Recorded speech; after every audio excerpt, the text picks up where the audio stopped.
What's going on, Bottom Line viewers? It's Mitch here of The Bottom Line View, back with some fantasy football rankings, the very first fantasy football rankings of the 2017 NFL season. If you're a fantasy football fan, you may want to subscribe to the channel right now, because over the course of the next 2 months, July and August of 2017, you'll be seeing a lot more fantasy football content from this channel, as well as throughout the season. We'll have regular start and sit videos, as well as waiver wire pickups, and a lot more on the channel. So make sure you subscribe to the channel, like the video, and make sure you give me a thumbs up for the videos. Thank you guys for watching. Let's get into the fantasy football rankings. In this video, I'm going to be discussing the quarterback rankings for July. So if you're watching this in the future of August, things could have changed very easily. That's why I'm doing a rankings for every position, quarterback to tight end, all the way through quarterback, running back, wide receiver, tight end for PPR.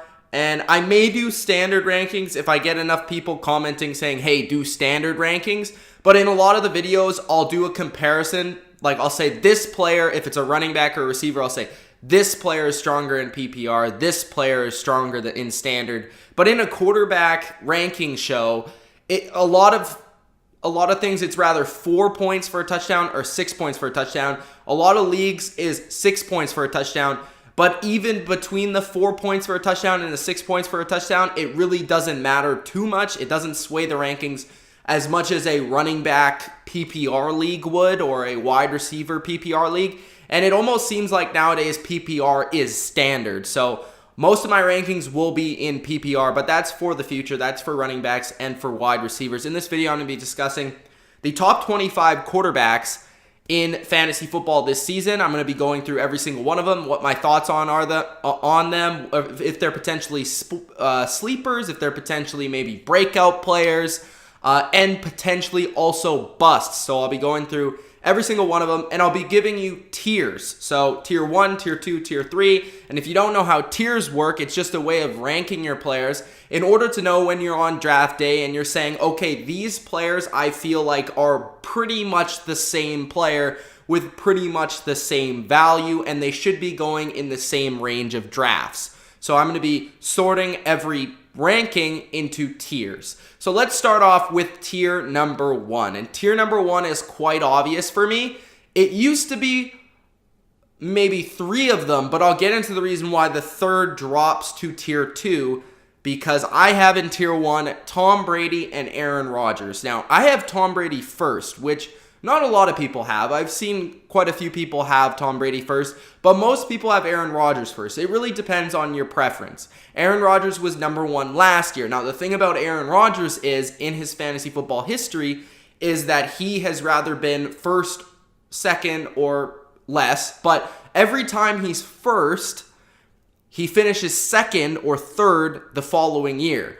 So if I'm going by that trend, I'm going to put Tom Brady first and Aaron Rodgers second, just by going by the trends of Aaron Rodgers. Usually he's first, then he's second, then he's first, then he's second. So Aaron Rodgers is going to be second on this list this year, with Tom Brady being number 1. Now, why is Tom Brady number 1 in my book? Not only am I a Patriots fan, so I have slight bias in that department. I try and take my bias out of it.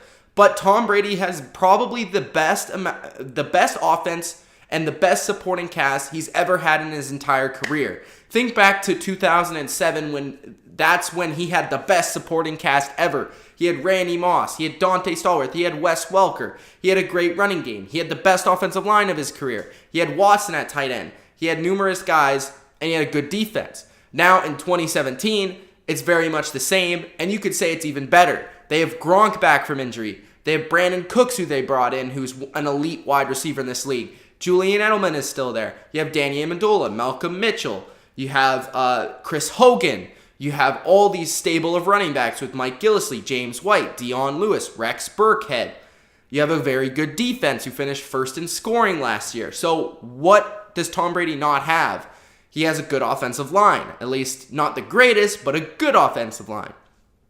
And the Patriots should be the best team in the league, meaning that they're going to score a lot of points.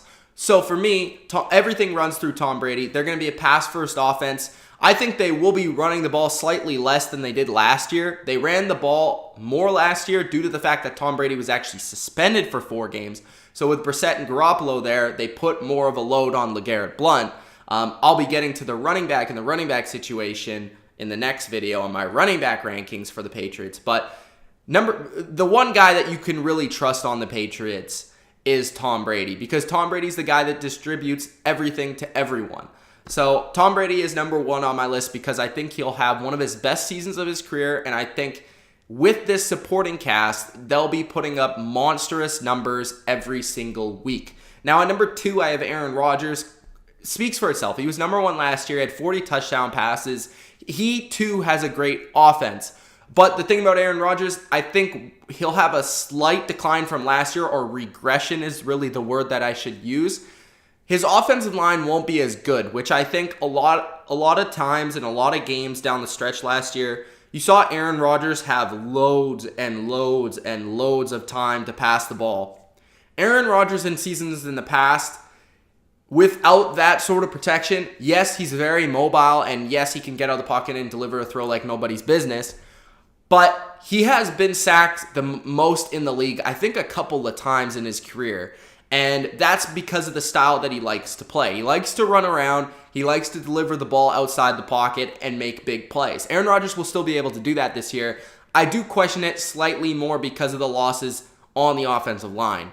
I think the offense will still be great. There is, again, maybe a little bit of a hindrance in the run game. So Aaron Rodgers, that makes him even more effective, being that Aaron Rodgers doesn't have much of a run game to speak of, so it's passing all day, and that's what you're going to get from Aaron Rodgers and the Green Bay Packers. So, of course, you could decide to go with Brady, you could decide to go with Rodgers. It really doesn't matter to me. Basically, flip a coin. The only reason why I'm going with Tom Brady is, one, I think that he has the best supporting cast in his career, and 2, I think they're the best team in the league, so I think they're going to be scoring the most points. And 3, I'm a Patriots fan, so I'll put him above Aaron Rodgers. But they're pretty much on the same level playing field. Aaron Rodgers has Jordy Nelson, Randall Cobb, Devontae Adams. They brought in Martellus Bennett. The guy's going to be great. The only thing that I worry about is the offensive line maybe taking a slight regression from last year. But other than that, Rodgers is fantastic and a quarterback that you should draft if you're looking to draft a quarterback high. Tier number 2, I have Drew Brees, Andrew Luck, and Matt Ryan. Now, Drew Brees was that third guy that I talked about that would typically be in the tier 1 situation. Drew Brees has been a number 1 quarterback since 2000 and I think 6 or 5 in fantasy football. He's been the most consistent fantasy quarterback maybe ever. You have Peyton Manning, and Drew Brees is right there next to him in terms of fantasy points, yardage, touchdowns, getting you fantasy production. Drew Brees is that man. The reason why I don't have him in the top tier is he lost Brandon Cooks this offseason, and the second thing is I actually think that the Saints are a better team than they were, if that makes any sense. I think their defense is slightly better than they were the last couple of years, which means they won't be having to get in as many shootouts. So I think that the Saints are a little bit better, which means that Drew Brees won't have to do all that much, as much as he has to, where he's coming back every game and having to throw like 400 yards a game just to keep up. And the third thing is, I think that Drew Brees, he is getting really old, and you don't see many quarterbacks other than Tom Brady. Now, I'm not saying that Drew Brees is going to fall off a cliff, because I don't. I have him at number 3. But if it was for me to decide between him and Brady, I would probably pick Brees due to the supporting cast he has and due to the team he's on, than Tom Brady. So, that's always in the back of your mind. And the last thing is, and the most important point about Drew Brees, the reason why he's not in tier 1, is his home road splits are really awful. Like, he's great at home. He's still okay on the road, but it's a big decline from at home. So you don't get the same Aaron Rodgers, Tom Brady, home, away, it doesn't matter. They're still excellent. With Drew Brees, you get like a great home game with like 400 yards and 4 touchdowns. And then away, you get like 250 and like 2 and maybe a pick. Like, he's good on the road, but like he struggles at times in cold weather games because of their team and their atmosphere and where they play in a dome at home compared to on the road. So Drew Brees is in tier 2. I still think he's going to throw for probably 5,000 yards. I still think he's going to have a great season, 30-plus touchdowns, and lead one of the better offenses in the league. Drew Brees is about as safe of a bet as you can possibly get. It's just those home road splits and a couple of the other factors that are keeping me from putting him in tier 1 this season.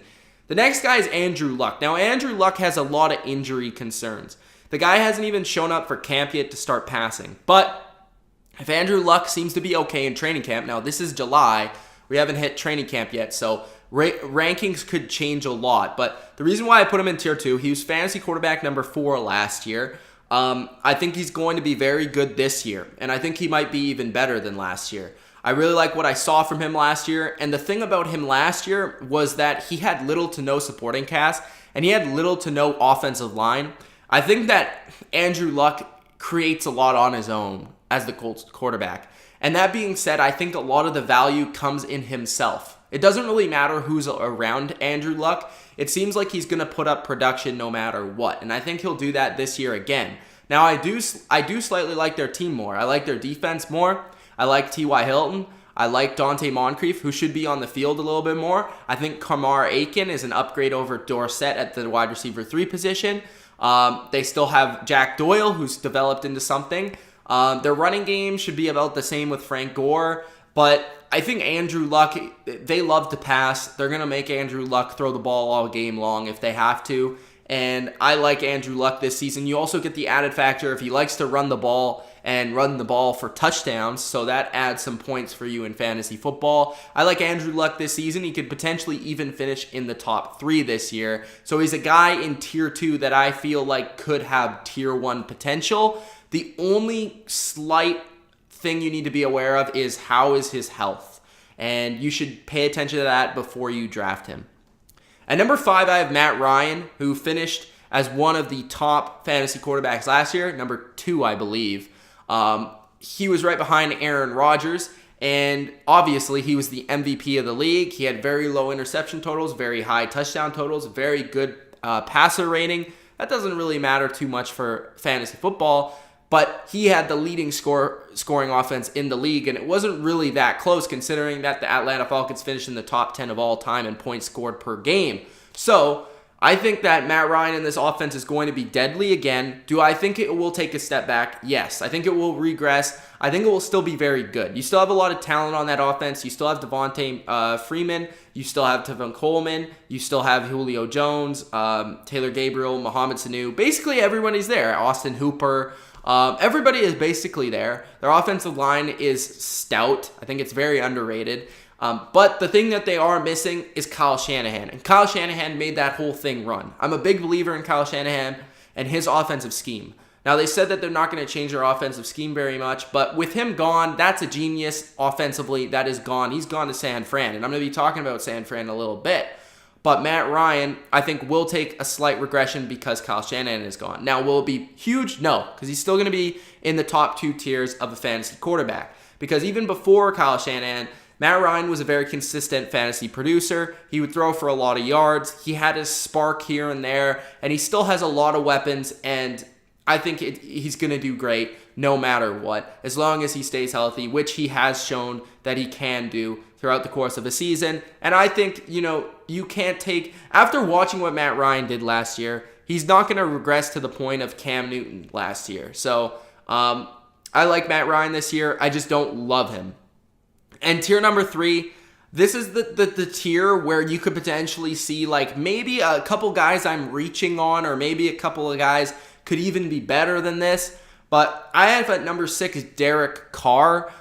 Derek Carr hasn't really been known, believe it or not, throughout the first 3 or 4 years of his career. He hasn't been known as a fantasy producer. I mean, he's been a quarterback 1. He was last year, but he hasn't really been a huge stud in terms of yards and touchdowns. He's a very good real-life quarterback, but can he transfer that to fantasy points?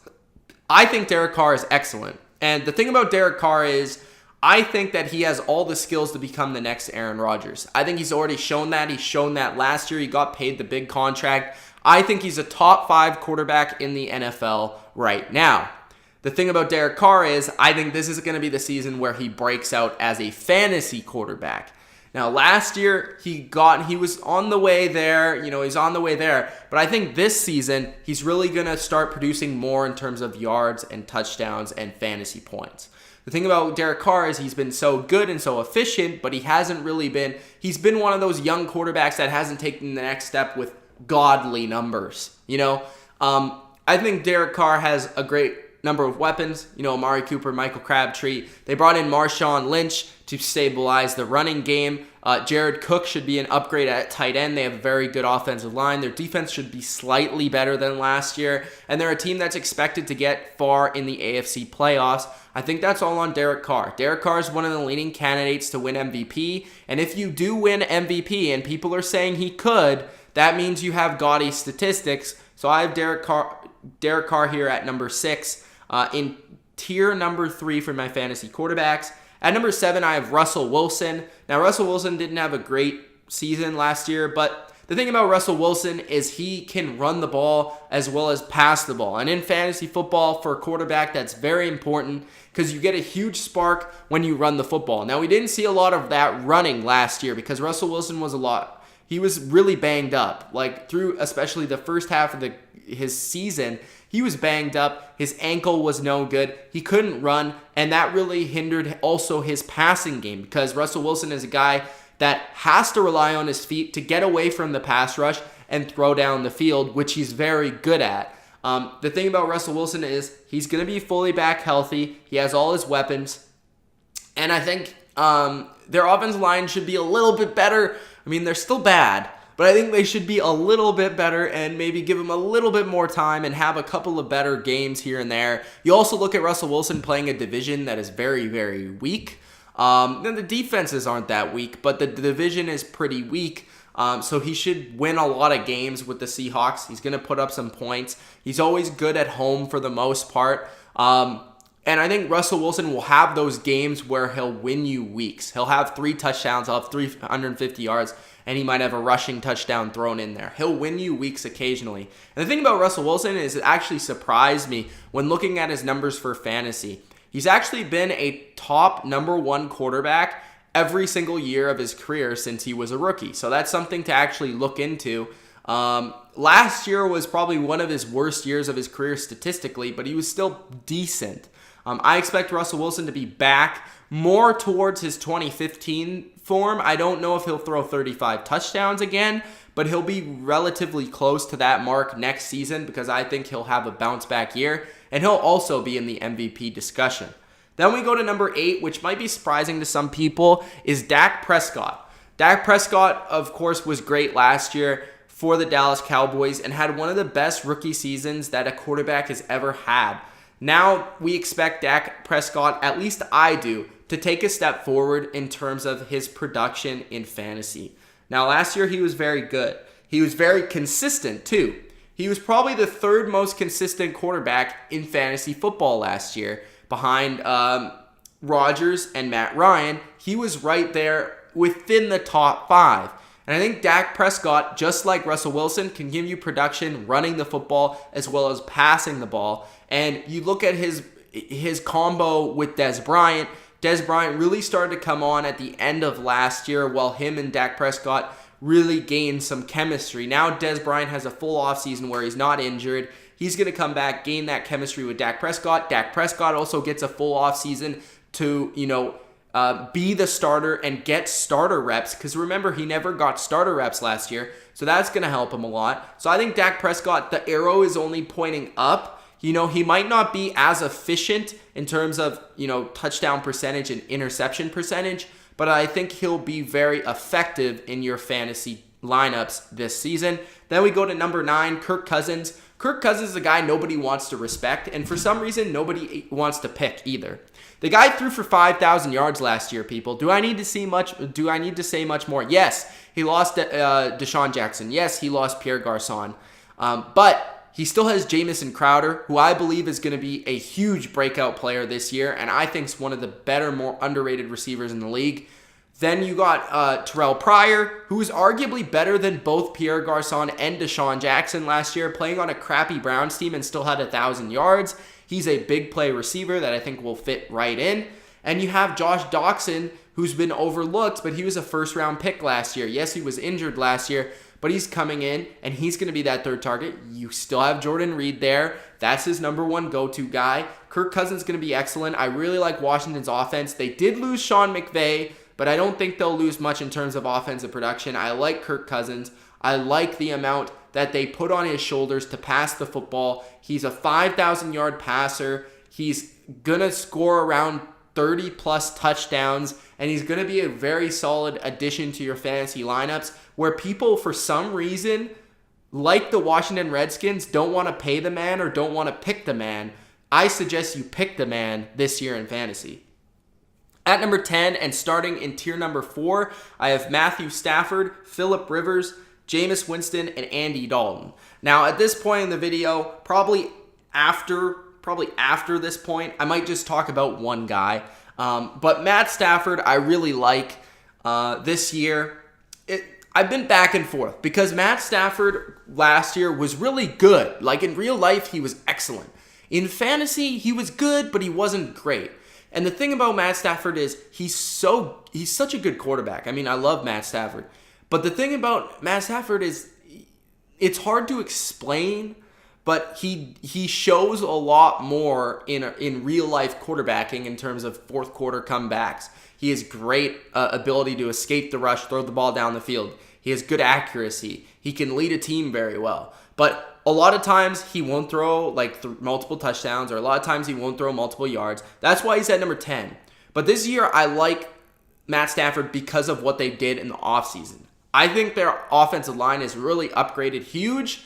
Now, I still think Matt Stafford could use a weapon or two on the outside. I like Golden Tate, don't get me wrong, but Marvin Jones was kind of last year. They lost Anquan Boldin, so I mean, I still think they should add a receiver. But I like Amir Abdullah, I like Theo Riddick in the backfield, I like Eric Ebron.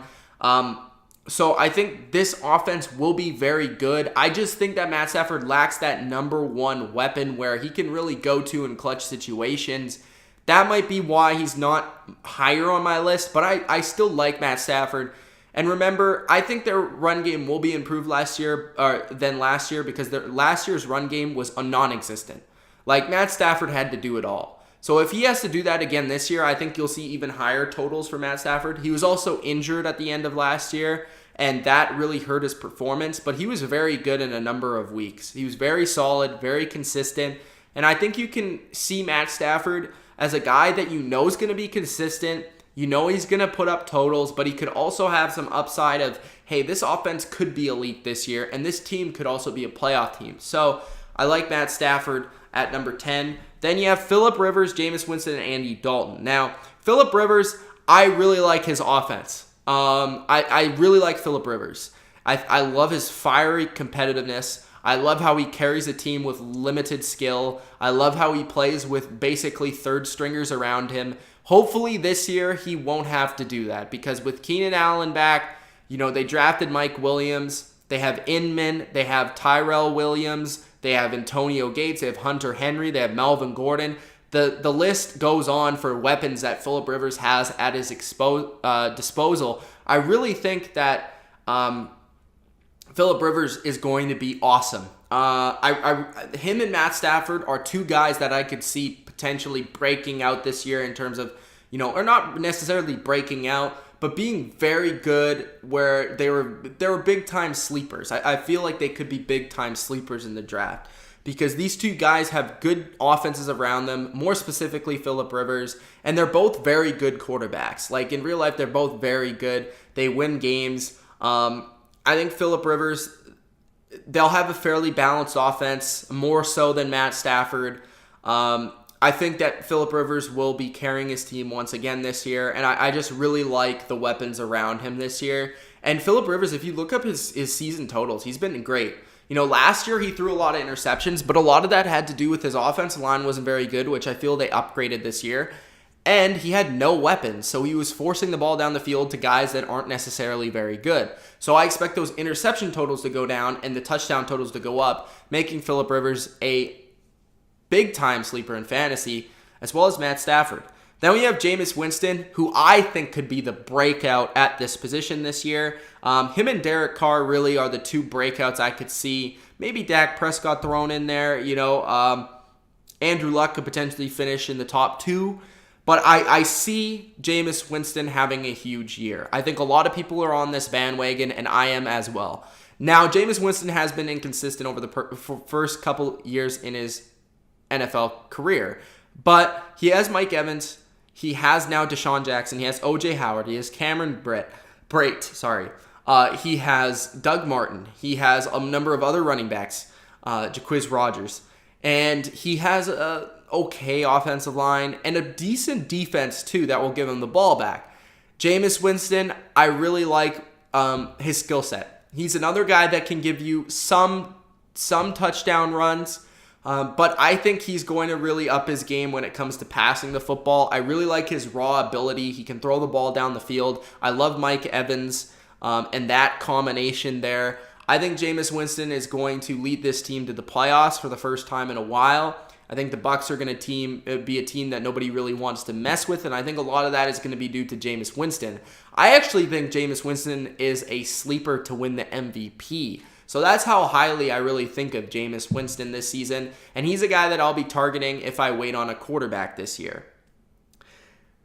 Next is Andy Dalton. Andy Dalton's another guy that doesn't get a lot of respect, similar to Phillip Rivers, Matt Stafford, Kirk Cousins. All these guys don't get a lot of respect for whatever reason, but Andy Dalton has an amazing number of weapons around him, as the same as Phillip Rivers. I mean, Joe Mixon is there. You have Jeremy Hill, Giovanni Bernard. That's just at running back. You have A.J. Green. You have Ross. You have LaFell. You have Boyd. You have Eifert. The list goes on. Yes, the offensive line should be maybe not as good as it has been. Andrew Whitworth is gone. Kevin Zeitler is gone. They lost their 2 best offensive linemen. But Andy Dalton's gaining A.J. Green back. He's gaining Tyler Eifert back. He's getting Joe Mixon, who I think could be an absolute beast. So for me, Andy Dalton is a big-time sleeper. I have him here at number 13, and I think you should really target him because he could have a big season, especially due to the fact that I don't think the Bengals are honestly going to be that good. So that being said, he's going to have to throw a lot in the fourth quarter. Then we go to tier number 5 with Ben Roethlisberger and Marcus Mariota. I feel like I have to talk about both of these guys. Ben Roethlisberger is a quarterback that I feel is on the decline. I watched them play a lot last year, and I just feel like Ben Roethlisberger is not the same quarterback he used to be. I still think he'll give you weeks here and there where he's going to be great. I look at that offense and I say, hey, that offense is fantastic. He's getting Martavis Bryant back. He's got a bunch of weapons around him. He's got a good offensive line. He's going to have 350, 400-yard games. He's going to have he'll put up 6 touchdowns occasionally for you, especially at home. The thing about Ben Roethlisberger is that's when you need to start him, is when he's at home. He's great at home. When he goes on the road, he's worse than Drew Brees on the road. He's really bad on the road, and he has been his entire career. It's very strange, but on the road, Ben Roethlisberger is not very good. At home, he's excellent, and I would suggest to almost have Ben Roethlisberger, if you're going to wait on a quarterback and Ben Roethlisberger somehow drops to you, because I think he's going a lot higher than he is ranked on my list. I think he's more towards like the 8th or 7th quarterback off the board when I have him here at 14th. So if he drops to 14, pick Ben Roethlisberger, start him every home week because he's going to be great.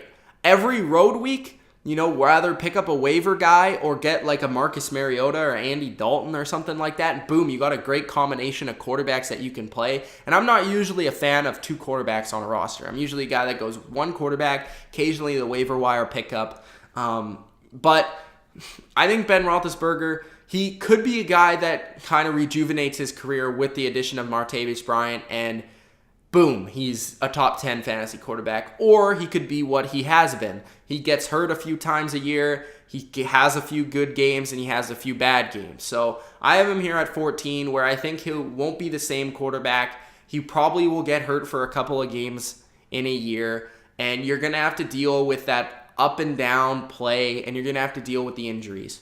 A guy that I do like this year is Marcus Mariota. He's in the same tier because I feel like Marcus They really want to run the ball in Tennessee, but you also see how much Marcus Mariota can do with that football when he's passing and when he's running. He can give you some additional points while he's running. He can also, I think, break out this year as a passing quarterback. He's going to have Eric Decker there. He's got Corey Davis that they drafted. DeMarco Murray is a good pass-catching back as well. Delaney Walker is still there. I think the Titans are a team that's on the rise and a team that could potentially make the playoffs. I also think this offense is very strong. So I think Marcus could be a guy that, very much like Jameis Winston, his draft mate, has a breakout season this year. Do I think he has the same ceiling as Jameis Winston? No, because I think they do want to commit more to the run game than Tampa Bay does. But I still think Marcus Mariota could end up being a top 12 quarterback this year and a number 1 quarterback in fantasy. Then we go to tier number 6. You got guys like Cam Newton and Tyrod Taylor.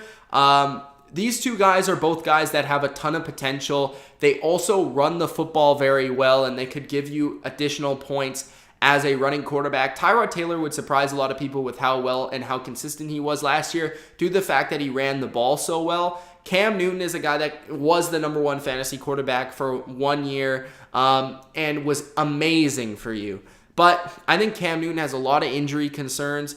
But on the other side of things, he has a lot of potential with this offense that they tried to, they added Christian McCaffrey. They added Curtis Samuel in the draft.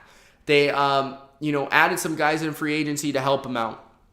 So you could see Cam Newton regain some of his form and potentially have a very good quarterback number 1 season, or you could see him have a season like last year where he was almost unstartable a lot of the times, and he was very disappointing. But Tyrod Taylor, I think, is a guy that's overlooked.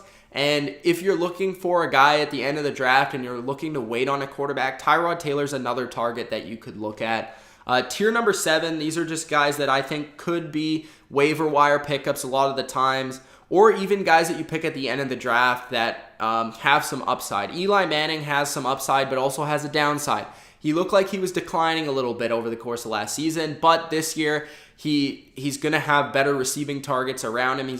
They added Brandon Marshall. They added Evan Ingram in the draft. So he's going to have a loaded wide receiver core, and he's going to have a lot of targets to go to. We've seen Eli Manning be a good fantasy quarterback in the past. He could do that again this year. Carson Wentz, I think, is going to take a big step from last year. Adding Alshon Jeffrey is huge for him.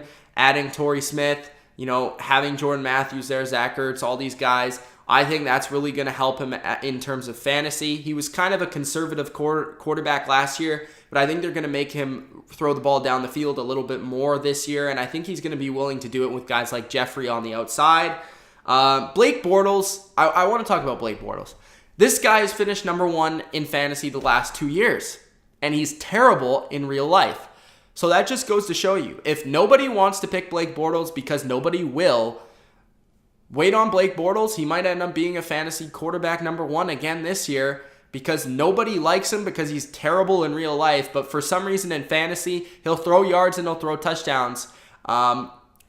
So if you want to wait all the way to the end to draft a quarterback, draft Blake Bortles. Carson Palmer is a guy that's very much like Eli Manning. You saw a decline last year, but also I think their team is better this year. It's pretty close, but I think their defense is very good this year. It should be very good. Larry Fitzgerald's still there. David Johnson, absolute monster. You have John Brown, who's back and healthy. So Carson Palmer could be in a situation like Eli Manning where he rather gives you, a very good season and kind of an out-of-nowhere season for an older guy, or he just slightly declines even more than he did last year. So Carson Palmer is maybe a guy that I wouldn't necessarily draft, or I would draft as a backup maybe, or I would just pick up on good matchups. That's the way I feel about Carson Palmer. And then in tier number 8, you have guys like Ryan Tannehill, Joe Flacco, Sam Bradford, and Brian Hoyer. All these guys are not necessarily guys that you should draft. They're all kind of waiver wire pickups. Joe Flacco throws the ball a lot, but he doesn't have a lot of weapons. Jeremy Maclin will help him. Ryan Tannehill, I think, could be the guy in this group that has the most upside because you saw some flashes last year, but I think they are really committed to running the football more than anything. Brian Hoyer is the guy that I want to talk about. Brian Hoyer is in the Kyle Shanahan offense in San Fran, and if you watched Brian Hoyer last year, you saw some flashes of a good quarterback, and he's had flashes where he's been useful in fantasy football. And in In Houston, he was useful a number of weeks. In Chicago, he was useful every week he was a starter until he got hurt. The thing about Brian Hoyer is he always gets hurt when he's gaining momentum. Even in Cleveland, he was a good fantasy quarterback for a number of weeks. So Brian Hoyer is a guy to watch with the addition of Kyle Shanahan, Pierre Garçon, and some good offensive things there in San Fran. I look forward to Brian Hoyer as being a guy that you could pick up on the waivers with a good matchup, and he'll give you a really good week. So those are my top 25 quarterbacks for the month of July in fantasy football. I hope you guys enjoyed this video. If you did, please hit the like button. If you were wondering where my strategy is in terms of picking a quarterback, that will come very soon. I'll have a separate video on picking quarterbacks and maybe, just fantasy football strategy and how I go about drafting overall. I'll make a video about that, and I'll also do a number of mock drafts so I can go through how I do a draft and how I pick and where I pick a quarterback, where I pick a tight end, where I pick my receivers, where I pick my running backs.